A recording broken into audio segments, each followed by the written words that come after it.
Soybean আলুর তরকারি। Soybean আলুর তরকারি রান্না করার জন্য নিয়ে নিয়েছি সয়াবিন। এবার জল দিয়ে সিদ্ধ করে নেব।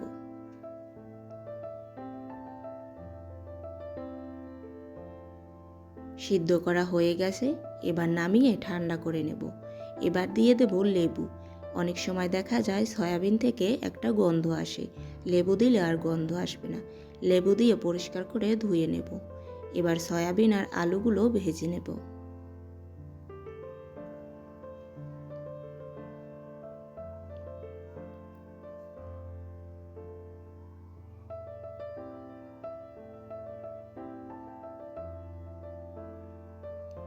ভাজা হয়ে গেছে, কড়াইতে তেল দিয়ে দিয়েছি। এবার ফোড়ন দিয়ে দেব। ফোড়নে দিয়েছি জিরা, তেজপাতা, গরম মশলা, শুকনো মরিচ। এবার দিয়ে দেব পেঁয়াজ কুচি। পেঁয়াজগুলো কিছুক্ষণ ভেজে নিয়ে দিয়ে দেব আদা আর রসুন বাটা।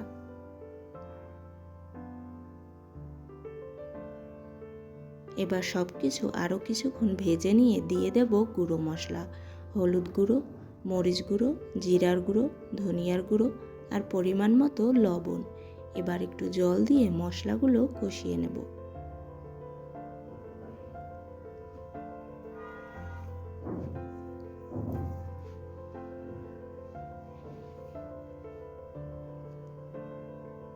মশলা কষানো হয়ে গেছে, দিয়ে দেব ভেজে রাখা সয়াবিন আর আলু। এবার আরও কিছুক্ষণ কষিয়ে নেব।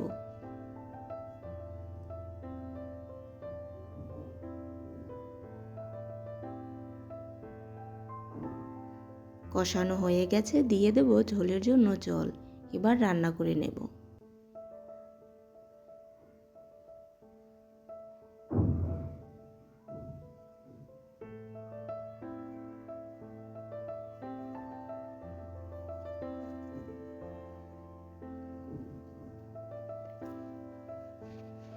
রান্না করা হয়ে গেছে প্রায়। এবার দিয়ে দেব গরম মশলার গুঁড়ো।